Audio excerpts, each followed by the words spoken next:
afternoon, church. Good afternoon. It's great to be with you. So, my name is Catherine, and this is my wife. So we're here. I'm both from Ghana. I'm really excited. So my name means praise him, and I'm from a minority tribe called the Ewe. And my wife's also Ewe, and her name means God has answered my prayers. So together, amen. So together, praise him. Yeah, together our name means praise him. God has answered our prayers, which is we're grateful and thankful for. I know the Nigerians and other people in other tribes and groups also, their name does have meaning. It's a big part of what we do. So yeah, we're here to talk about Ghana. Can I have the next? Actually, before we do that, let's explain the flag. So the flag was actually designed by a lady, and so just to say her name.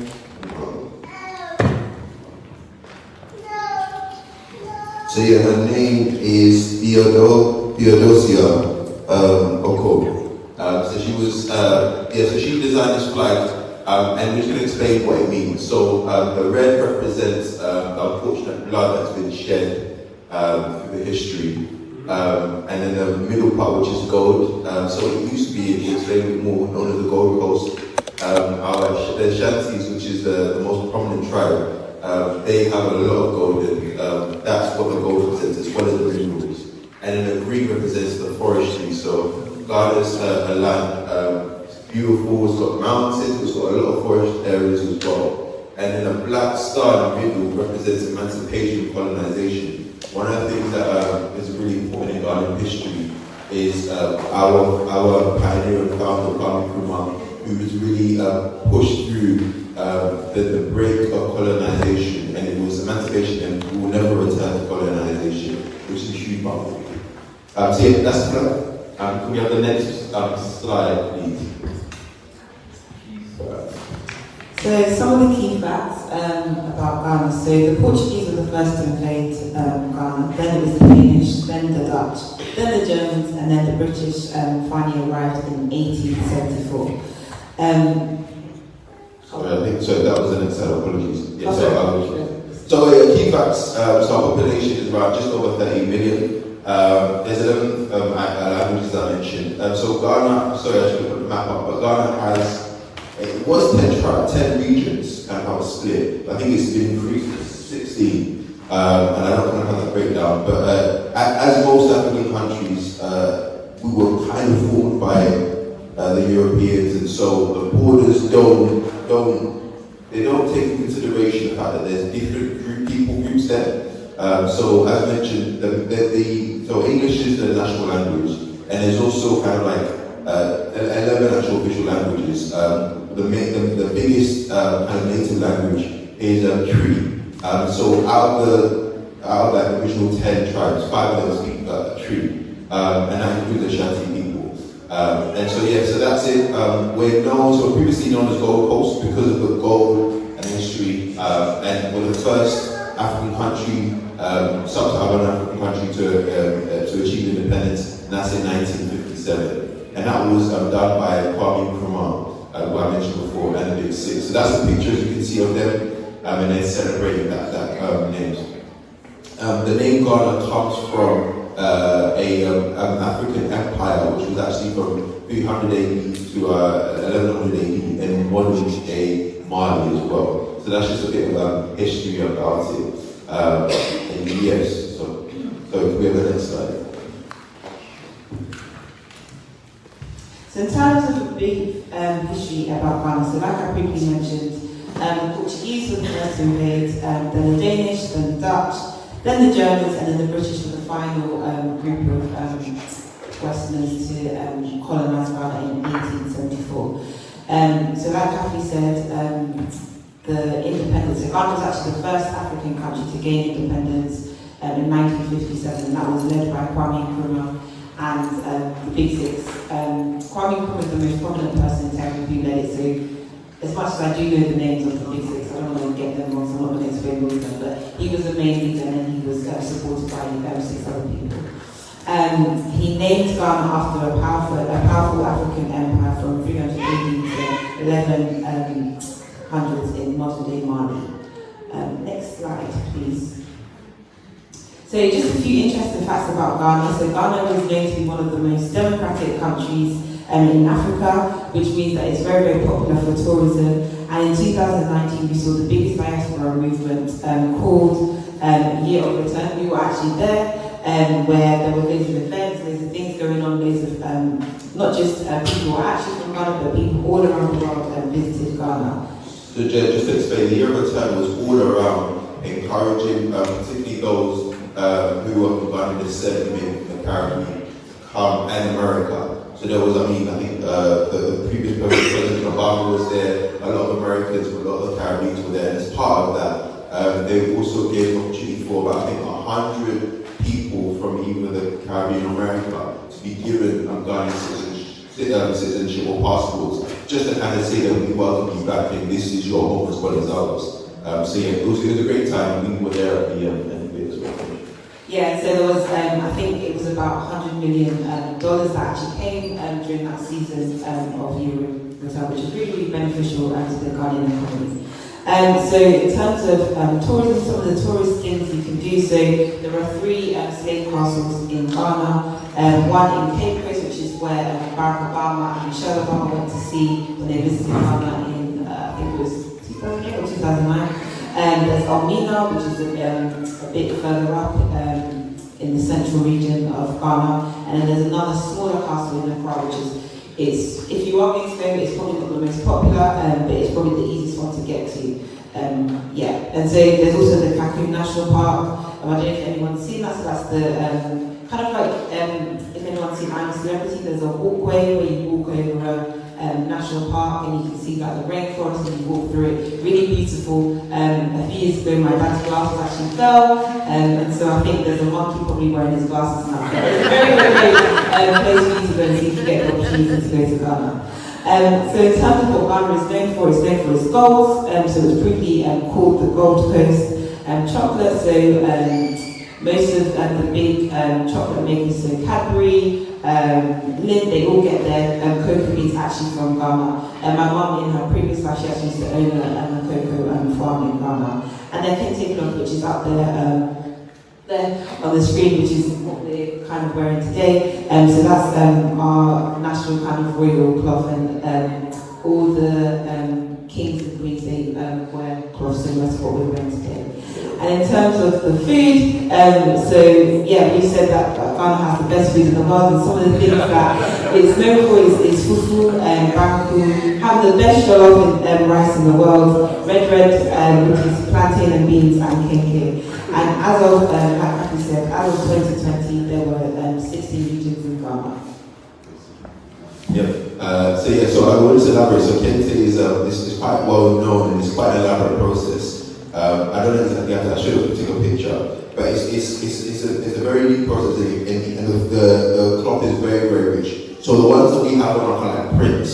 But usually what they do is they sew it together. It's a big, like a machine that's done, and it's quite rich and it costs quite a bit, but it lasts for years, and it's where they wear it at like important situations. So the chief often wears it. We wear it for our traditional wedding. And then unfortunately, funerals and those kind of activities is kind of a big part. So yeah, thank you. Oh, just to add in terms of the cloth, it's actually something that is known to be people's inheritance. So people's grandparents and great-grandparents and parents, they actually pass it down through the family. So I've got some kente cloth from my great-great-grandfather or something. That's how kind of important it is in our culture. Thank you. So next slide. So Christianity in Ghana. According to Wikipedia, 71% of the nation identify as Christians, which we're really thankful for. There is quite a dominant Muslim or Islamic presence, but the great thing is there is peace within the country, and so there is a respect, and both faiths have their holidays as part of the national holidays, so they do celebrate Eid and do that, and so we're really grateful being in Ghana. When I've gone several times, it's great that that's a situation. This is why we believe that Christianity was introduced to Ghana by Jonathan Rhodes, who was part of the Methodist movement in the UK, said there. I do know that there was Christianity in the country before then, but I don't have the evidence to prove that. But it has known that the Catholic Church have been in there and has a presence since the 15th century, which is so as you can tell, there's been a presence of Christianity from there. And so something that was really kind of great to know that in 1929, they established the Christian Council of Ghana, CCG, which talked about Christian unity and speaking out for voices. And so there has been a presence and spirituality in Ghana is quite prominent and is also taking a place, has a place in today's society as well. Can I have the next slide, please? Just to kind of expand on that. I'd say the most prominent kind of Christian group would be Pentecostalism. So there is Baptist, Latter-day Saints as well has a big presence as well in terms. But the beautiful thing I like about Christianity in Ghana is the churches play a huge part in kind of shaping society, not just in the church, but they have set up schools. So for example, some of the best schools, it's the same here, but I think the legacy probably kept a bit better. Some of the biggest or the best performing schools were set up by churches, and I keep that up to date. And so, for example, there's been, in the last 20 years, I think there's been 3 universities that have been set up by churches, so the Central University, and to help not only, the furtherance of the gospel, but also making an impact into making sure that more people are educated and grow. And so the spirituality impacts not only the individual but society. And there's a bit of superstition in the sense of people call their plumbing business anointed plumber because they want the grace of God in it. And even the corner shops called Sweet Jesus, praise Jesus anointed was saying that. So there is that kind of jovial presence which we appreciate as well. And so that's something that's we're really grateful for. I think the other thing which I forgot to mention as well is Ghana is known to, in some ways, to really honor women. So the Ashanti region and they, what's his name of Ashanti? Yeah, you want to say a little bit? Ashanti, who she was known to be the Queen Mother who, when the British rule tried to take over the Golden Stool, which is again something that's very, very momentous in Ghana. She was the one who kind of led the battle and stopped the British kind of stealing that sword. So she's known as being one of the most prominent women in African history. Yeah, and so that particular group, and some people say Ghana, are also matriarchal. So although you take your father's surname and that sort of thing, where you're from is from your mother's village. And so there's that reverence and a respect of women and a role they play, which is beautiful. The last thing to kind of figure out, I think, is there's a lot that's great. I think the areas I would say from prayer points is that, that as in most African countries, there is areas of dualism, and what I mean by that is there is, we're Christian. However, that doesn't always correlate in terms of staying away from corruption and things like that. And we're really grateful for the growth of the country. It's one of the biggest developing countries in Africa, and it's been a light in that sense. There is still that element of not always honouring God and integrity in politics and that sort of thing. So just a prayer point to finish. But another also prayer point to add on to that is, as we both previously said, that Ghana is probably one of the most democratic countries in Africa. However, another challenge, although it's quite beneficial, one of the challenges that we see with that is that now Christianity is on its kind of plateaued, and it's now, they predict it's actually going to start declining in Ghana. So just to pray that, as much as it's great that they're becoming democratic and they're, developing in terms of the economy, that, God will still be the centre of the country. Thank you very much.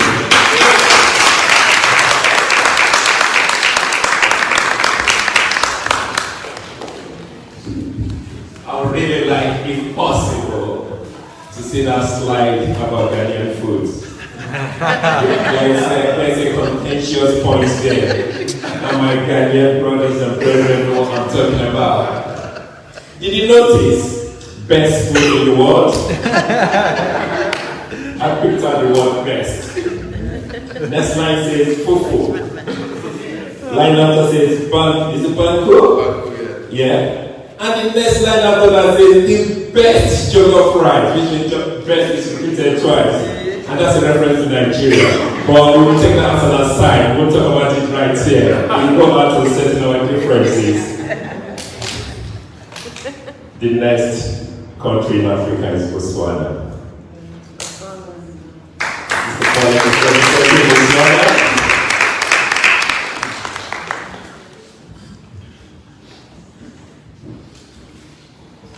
Afternoon, church. Afternoon. I'm just going to give you a small little snippet of Botswana. Okay. The main language in Botswana is English. There's 18 other tribal languages. The main religion in Botswana is Christianity. 70% of the population identify as Christians.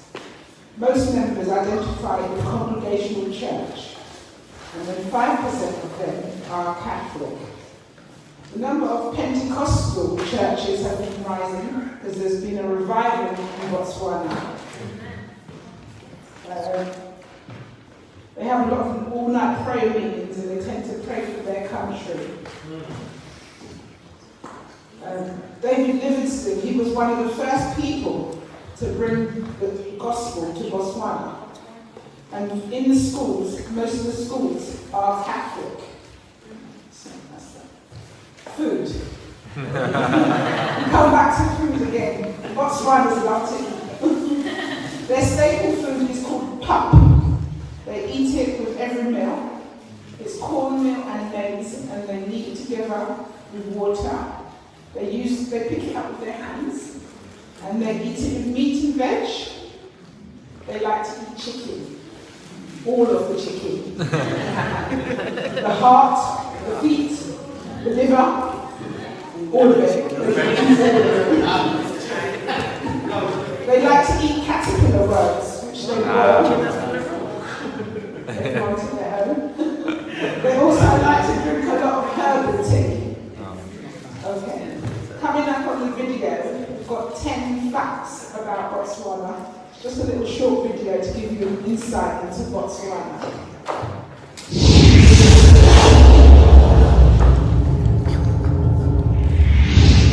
Number 1. Botswana is famously known as being one of the 4 African countries which meet at the eastern end of the Caprivi Strait in Namibia. This is the only place in the world where 4 countries meet, namely Botswana, Namibia, Zimbabwe and Zambia. This might be the only place in the world where you can pick up cellular signal from 4 countries in one place. Number 2. Nearly 40% of Botswana is made up of national parks and wildlife reserves, which provide plenty of large areas for animals to roam.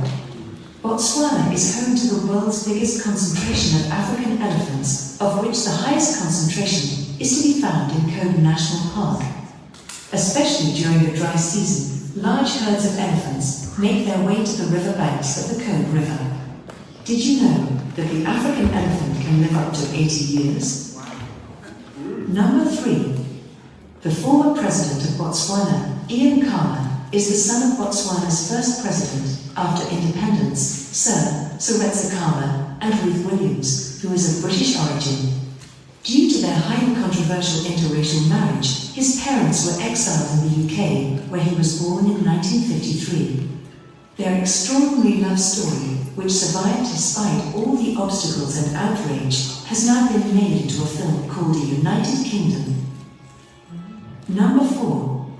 In 2015, the world's second largest gem-quality diamond was discovered in Botswana.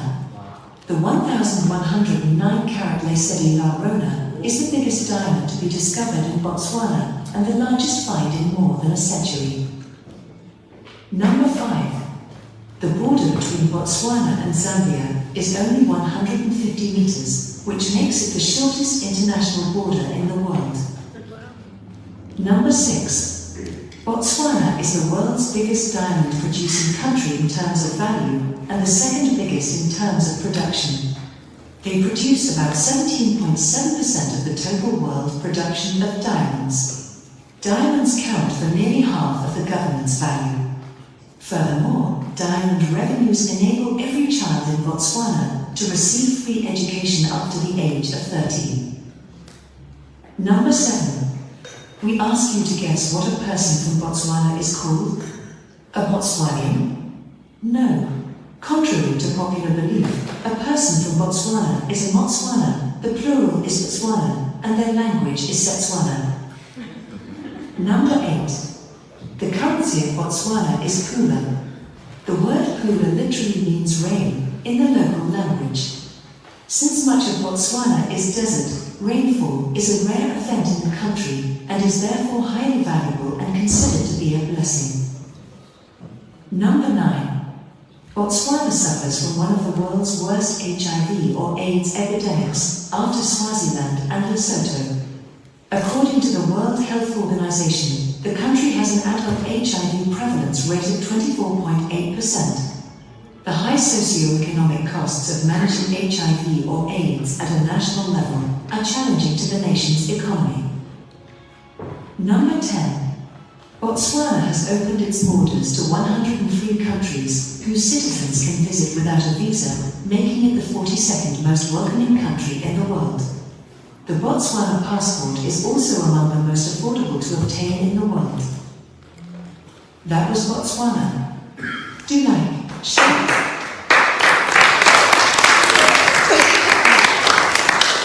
Wow. Sister Paulette said, Botswanese, because if I got that right, eat all of chicken. I should have said Africans eat all of any animal. Not just Botswana. The legs, the head, the legs. Now I'm going to call upon Morocco.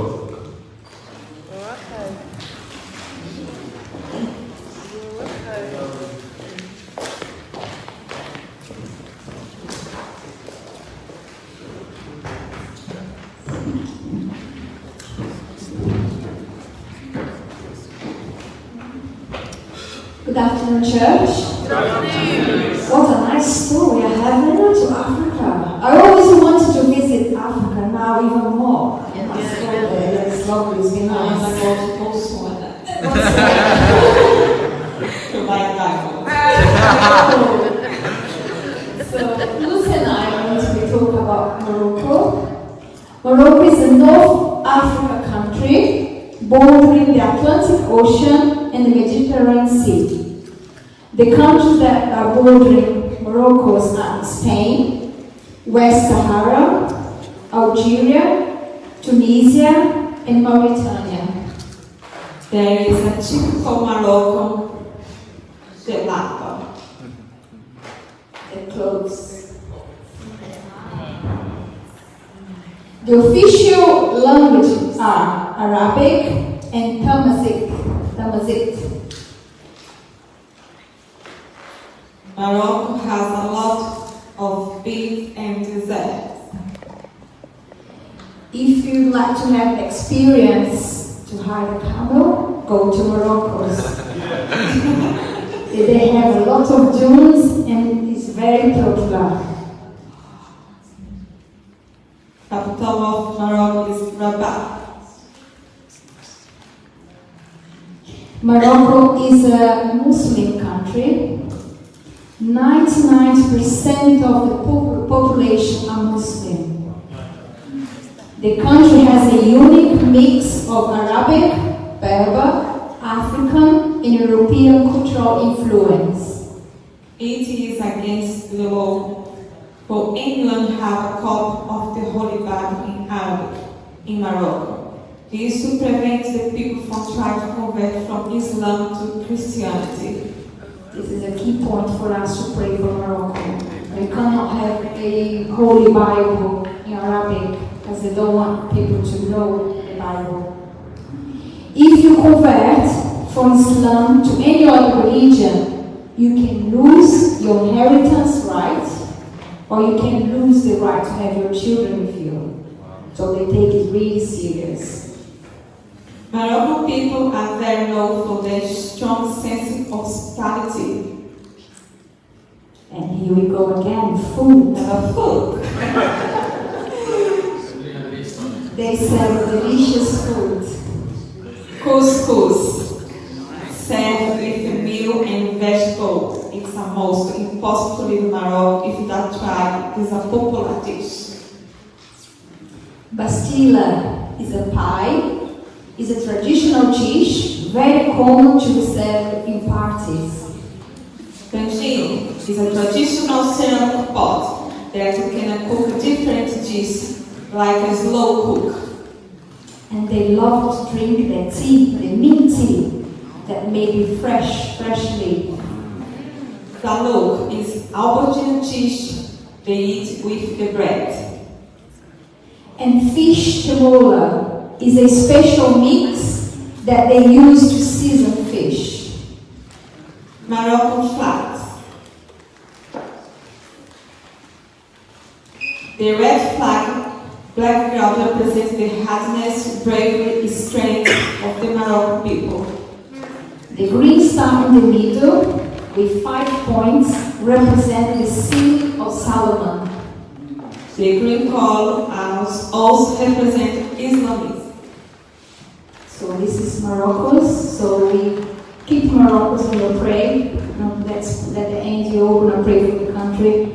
So this is a little bit of Morocco's. Amen.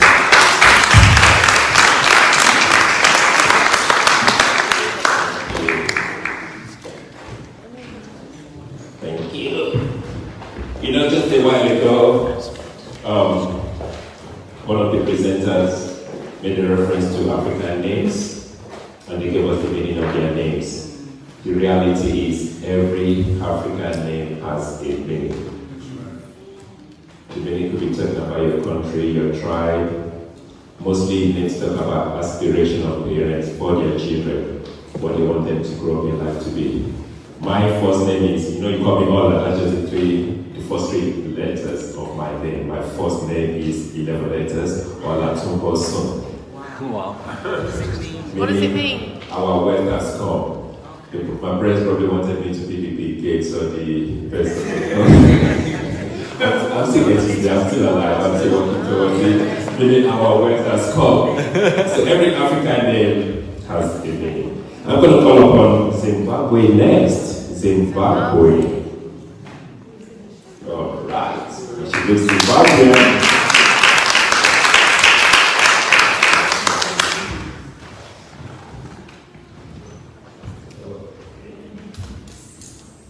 Good afternoon, church. Amen. It's good to be in England and still in Africa. Amen. Sister Monica and I are going to talk a little bit about Zimbabwe. Unfortunately, we will be talking about food. We will all cover the lovely dish. Fufu. My brother's going home today. Amen. Sister Monica is going to start off. Right, so Zimbabwe. The country now known as Zimbabwe was formerly known as Southern Rhodesia from 1895 to 1980. Although simple Rhodesia was used locally between 1964 until 1979 after Northern Rhodesia obtained its independence. On the 11th of November 1968, 3 years after the predominantly white government unilaterally declared independence from Britain, a national flag was based on a completely new design and was adopted. There was a green and white vertically striped flag. But before that, there was right. So given that we've got the flag up, there was 9 flags prior to this one shown on the screen, which is currently the national flag. The meaning of the flags.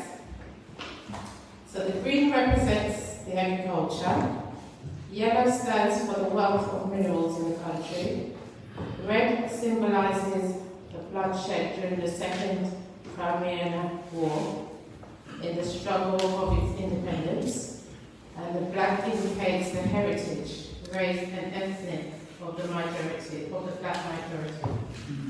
So the black majority. The white triangle is a symbol of peace, and the golden bird, known as the great Zimbabwean bird, is called Humbly. Zimbabwe had 3 presidents since 1956.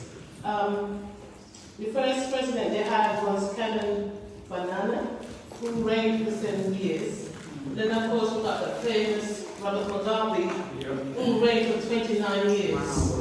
I thought he would never step down, but you know, God is in control. When he actually stepped down or he died, I'm thinking, Mugabe's died? You know, God is good. Okay, and also at the present we got Evelyn Magwanda, excuse me if I can't say it right. He's reigning now for 3 years. Zimbabwe's got their own national dollars that they use over there. And also they've got 10 provinces. And Harare is the head capital of Zimbabwe. 5% of Zimbabwe are native English speakers. 89% of the population speak English fluently. But Shona is a language from the Bucha family, or what that name, Bucha family. Spoken in Zimbabwe, it is the mother tongue of 75% of the Zimbabwean.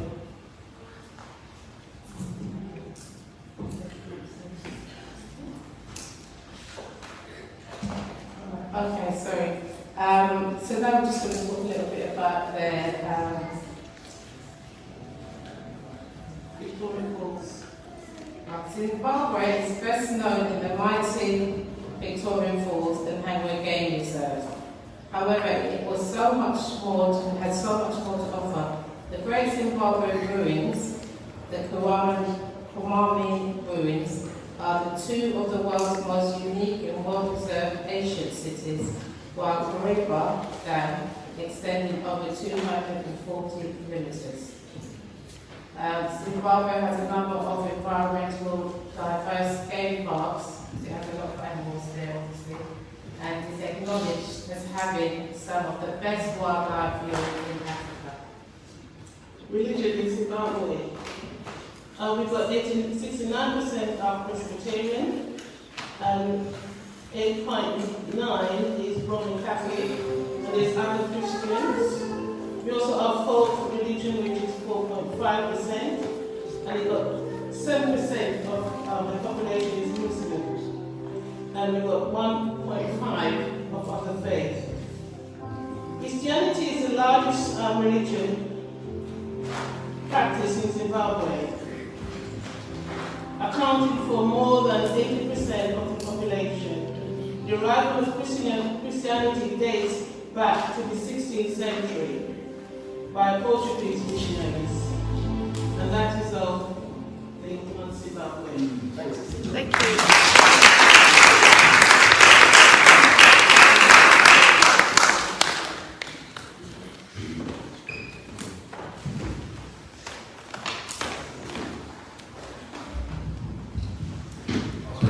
Zimbabwe. The sentiments about Robert Mugabe never leaving power was not just limited to yourself. I think we were all in the same shoes. But we all give thanks to God when He stepped aside. Next, I'm going to call upon Gambia. Gambia. Yes, Sister Lisa. Talking about the Gambia.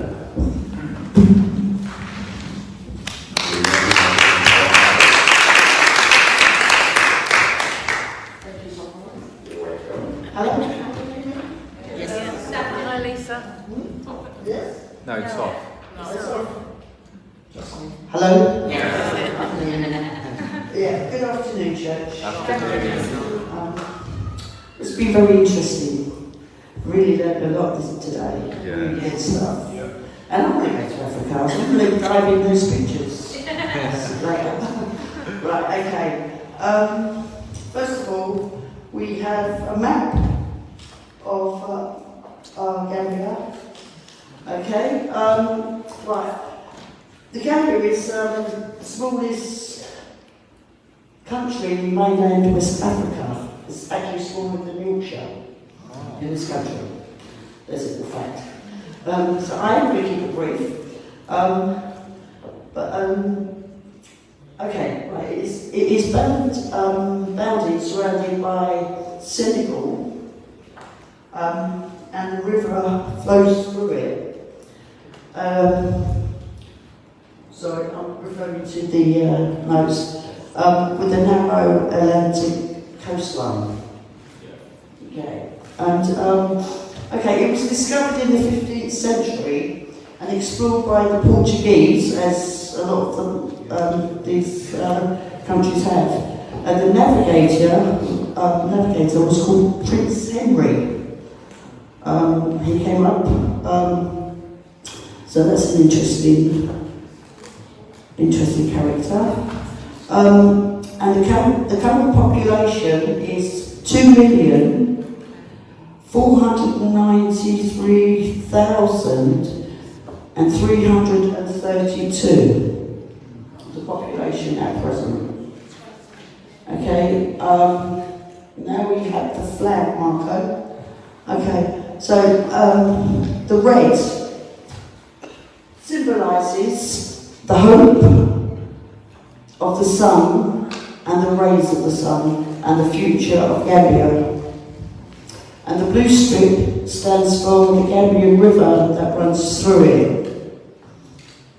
And the green strip is for the natural richness of Gambia. The white that divides stands for peace and unity.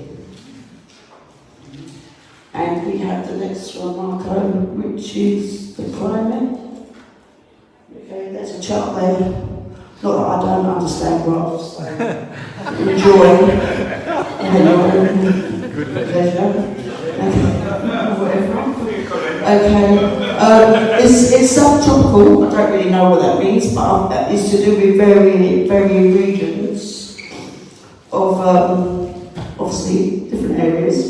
And it has beautiful sunshine throughout the year and averages between 29 and 34 Celsius.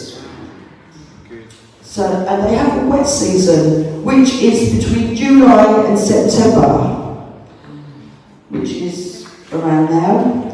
And they have it combined with showers and humidity, so it's very, very warm. And the rain is mostly at evening time. So they'll be able to sleep comfortably with the rain, refreshing them. Okay. Right, religion, again, is predominantly Muslim and a high percentage are Sunni. I think I've said that right. Yeah. I hope so. Okay, and the Christian faith makes up 4.2% of the population, and the majority of them are Roman Catholics. Language, the official language is English, as it is a former British colony. There is also 7 tribal tongues, including Mandinka. I think I said that right, I hope so. Also, Wolof. Yeah, I think so, I hope so. Yeah. Right, food. Glorious food. Okay, breakfast. Most Gambians have some bread and jam. But this is called charagoti.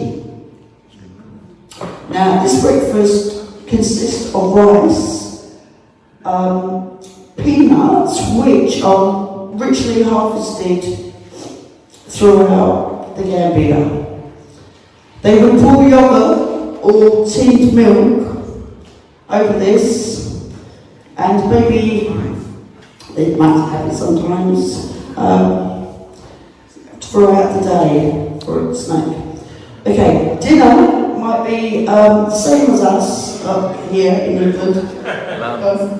Yes, stew of lamb, chicken or beef, fish and local seasonal veg, and maybe adding peanut butter very much like the English food, but without the peanut butter. I think I can handle it. It's sickly. Anyway, for me. Right, and pudding. Another dish. Have I got a picture of pudding? No? No.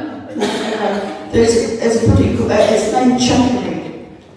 And it's another traditional pudding made with couscous, sweetened yogurt, and sour cream topped with fresh fruit.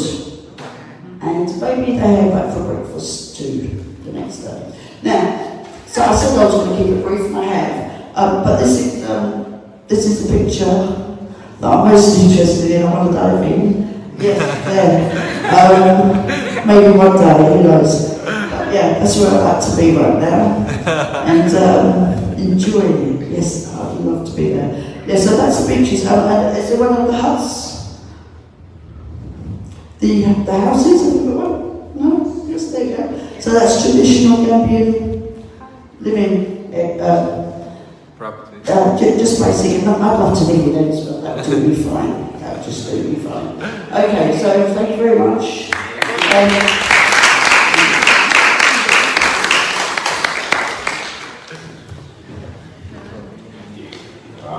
Thank you, Sister Lisa.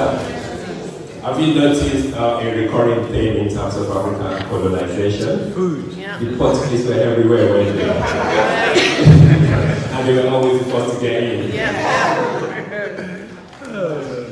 The last country we're going to talk about is Somalia, and the AV team, the media team, are going to talk about Somalia.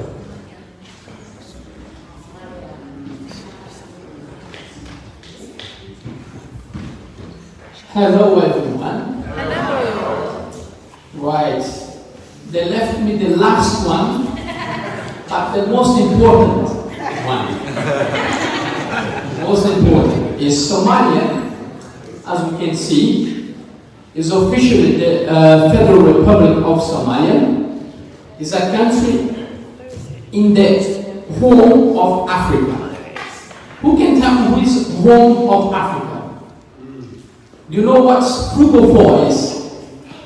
Anybody know who is frugal 4? No? Okay, frugal 4 is 4 countries.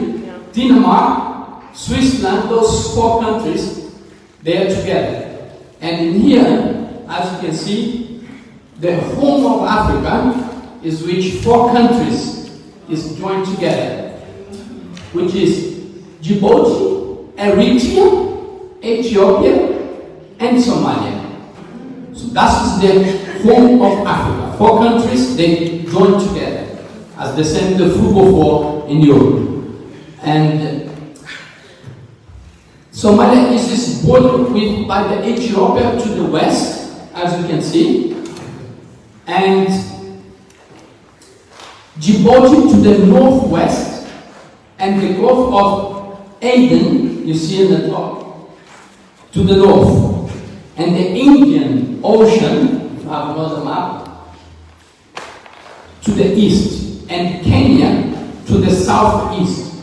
Somalia has the longest coastline on Africa, mainland, and terrain consists mainly of plateaus, plains, and highlands, as you can see. Hot conditions prevail year-round with periodic monsoon, winds, and irregular rainfalls. Somalia has an estimated population of around 15 million, of which of 2 million live in the capital and the largest city of Mogadishu, and has been described as Africa's most culturally homogeneous country. Around 85% of its residents are ethnic Somalis, and who have historically inhabited the country north. Ethnic minorities are largely concentrated on the south, and the official language of Somalia are 2 languages, Somali and Arabic.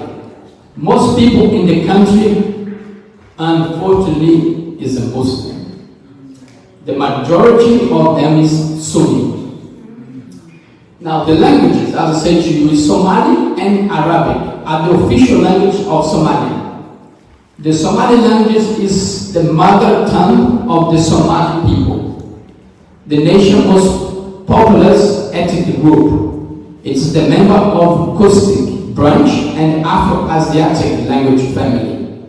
And its nearest relatives are the Oromo, Afar, and Safo languages. Somali is the best documented of the Cushitic languages, with academic studies of it dating from before 90s. Now, I don't know about you, but I'm starting to get very hungry now because I see a lot of pictures food in the screen and so on. But let's find out what Somalia and the cuisine they have, which varies from region to region, is a mixture of diverse culinary influences. It is the product of Somali's rich tradition of the trade and commerce. Despite the variety, there remains one thing that unites the various regional cuisines. All the food is served halal. There are therefore no pork. If you can see the pig, no pork. The dish, alcohol is not served. Nothing that dies on its own is eaten. No blood is incorporated. Cutting of lamb or lunch is often elaborate. Varieties of berries is a rice. The most popular probably being basmati, as we know, usually act as the main dish. The spices included is cumin, cardamom, cloves, cinnamon, and garlic sage are used to add aromas to those different rice dishes. So they mix all of them. If I have that plate here now, I might think we can eat. Now, I'm going to talk about the most important thing in that country. According to the resort, 99.8% of the Somalian population is Muslim. 99.8%. The majority belong to the Sunni branch of Islam and Safi, a school of Islamic jurisprudence. Sufis, the mystical sect of Islam. It's also well established with many local Jama of congregations of the various Tariqa or Sufi orders. The Constitution of Somalia likewise defines Islam as the state religion of the Federal Republic of Somalia, and Islamic Sharia law as the basic source for national legislation. It also stipulates that no law that is inconsistent with the basic tenets of Sharia can be enacted. Now, Christianity is the minority religion in Somalia, with adherents representing less than 0.1% of the population. And there is one Catholic church for the whole country, the Diocese of Mogadishu, which estimate there were only about 100 people, just 100. So now, as we see, Somalia is the country is need to be prayed a lot, because all those people, 15 million people, need to know about Christ. If we want Christ to come quick to take us home, we need to start to pray and help the gospel reach these people. It's a lot of people to need to preach. That's why Jesus says, go into the world and preach the gospel. We're going to have a battle because we see even now what happened up there somewhere. It's a battle take over the country. And when we going to start fight for Christ, that's the important thing. We see all those things happen in Africa, almost them, 99%, some of them is already know Christ, but what we are doing to reach them. So that's why I left when Pastor Newton come and pray, and actually we need to pray and act.